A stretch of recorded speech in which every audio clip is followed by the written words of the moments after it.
이제 한국은 더 이상 건드릴 수 없는 축구팀이 됐다. 중국인이라고 해서 이제 중국팀을 응원하는 것은 어리석은지 2차 예선 중 중국과의 원정 경기에서도 대한민국이 승리를 했습니다. 중국과의 경기는 공안증이라는 말을 만들어낼 정도로 항상 압도했는데요. 공안증은 중국 축구 국가대표팀이 대한민국 축구 국가대표팀을 잘 이기지 못하는 현상을 말하는데요. 중국과의 전적에서 한국이 무려 21승 13무 2패로 매우 압도적인 전적을 자랑하고 있기 때문입니다. 중국 입장에서 한국은 공포의 대상이나 마찬가지였는데요. 저번 싱가포르 경기를 본 사람들은 이번에도 중국에게 공안증을 선사할 것으로 예상했습니다. 심지어는 싱가포르 경기를 본 시진핑 주석까지 중국 축구를 포기하는 모습이었는데요. 시진핑은 한때 중국을 축구 강국으로 만들기 위해 애정을 가지고 온갖 노력을 다했었는데요. 이제는 아예 포기한 모습이었습니다. 시진핑은 에이펙 정상회의 때 태국 총리를 만나 축구 얘기를 나눴었는데 이때 태국 총리가 어제 월드컵 예선에서 중국이 태국을 이겼다고 하자 시진핑은 그것은 그저 유행이었고 이제 나도 우리 대표팀 실력을 믿지 못하겠다고 한 장면이 포착됐는데요. 노력을 다했지만 중국이 월드컵 문턱도 넘지 못하자 포기한 것으로 보입니다. 또 현지 매체들도 한국과의 축구를 앞두고 한국과 중국의 대표팀 몸값 차이는 17배가 난다며 수준이 다르다는 것을 인정했는데요. 손흥민 한 명의 가치가 중국 대표팀 다 합친 몸값보다 비싸다고 보도하기도 했습니다.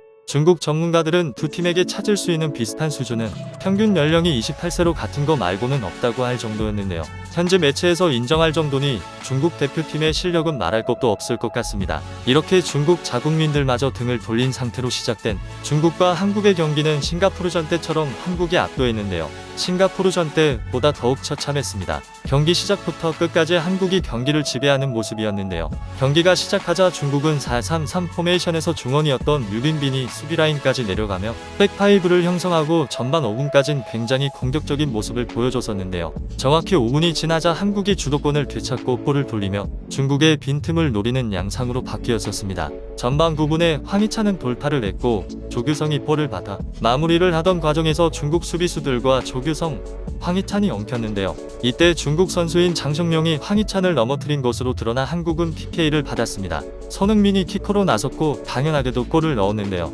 한국은 전반 11분 만에 한 골을 넣으며 순조로운 출발을 했습니다. 시간이 지나면 지날수록 중국과의 실력 차이는 점점 벌어졌는데요. 중국을 수비 진영에 가둬놓고 일방적으로 몰아붙였던 한국은 중국의 거친 경기에도 밀리지 않는 모습이었습니다. 오히려 한 수 위의 개인기와 힘으로 누르면서 추가골을 노리는 모습이었는데요. 계속해서 추가골을 노린 덕에 전반이 터지기 전에 결국 한 골을 더 넣을 수 있었습니다. 이때 한국의 많은 축구 팬들이 기대했던 장면이 나왔는데요. 이강인의 코너킥을 손흥민이 골대 가까운 쪽에서 헤딩을 시도했고 이것이 골로 연결되는 정말 상상만 하던 장면이 현실로 나타났던 것이었습니다. 이강인의 킬패스를 손흥민이 골로 연결시킨 환상적인 호흡을 보여줬는데요. 손흥민은 41호 골 중에서 헤딩골이 4골밖에 없을 정도로 희귀한 헤더골이었기에 더욱 희귀한 장면이었습니다. 그렇기 때문에 이것을 본 영국 현지에선 놀라움을 감추지 못했습니다. 손흥민은 이제 헤딩까지 마스터하는 거야? 손흥민이 헤딩까지 잘하게 된다면 더 이상 막을 자는 누구인가?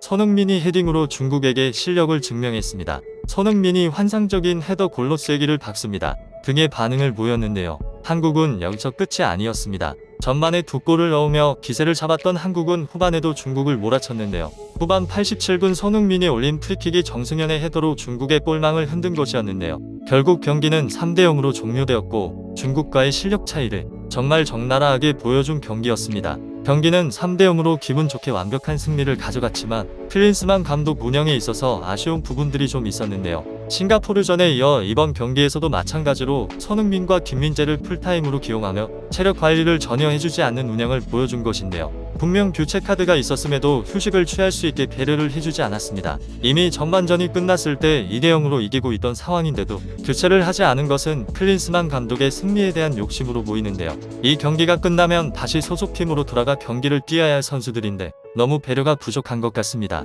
한편 이 경기를 본 중국 팬들은 망연자실한 반응이었는데요. 경기력은 예상대로였다. 기량 차이는 어쩔 수 없는 것. 솔직히 이 정도면 성공적 전력차가 있기 때문에 2골 정도는 괜찮음. 그래도 가끔 공격해서 다행이야. 한국 골키퍼가 얼어 죽을 정도는 아니었어. 첫 골은 진짜 멍청한 실수 생각을 하면서 플레이를 하라고 제발. 다음 삶이 있다면 난 2번 다시 중국 대표팀과 맨유에 팬을 하지 않을 거야. 진짜 보기 힘든 경기 90분 내내 괜찮은 패스가 없더라고. 당연한 결과였잖아. 왜 다들 우울해하는 거야? 프리미어리그 득점 순위 10위 안에 있는 선수가 2명이나 있었다고. 반면에 우리는 어떤 선수가 있는데? 이런데도 우리가 승리할 거라고 생각한 거야? 중국 팬들은 이미 중국 대표팀의 실력을 알고 있었기 때문에 긍정적으로 생각하려는 듯한 모습이었는데요. 한국이 이 기세를 이어서 내년에도 승리만 가져갔으면 좋겠습니다. 구독자가 1000명이 될 수 있게 구독과 좋아요를 눌러주시면 영상 제작에 매우 큰 힘이 됩니다. 감사합니다.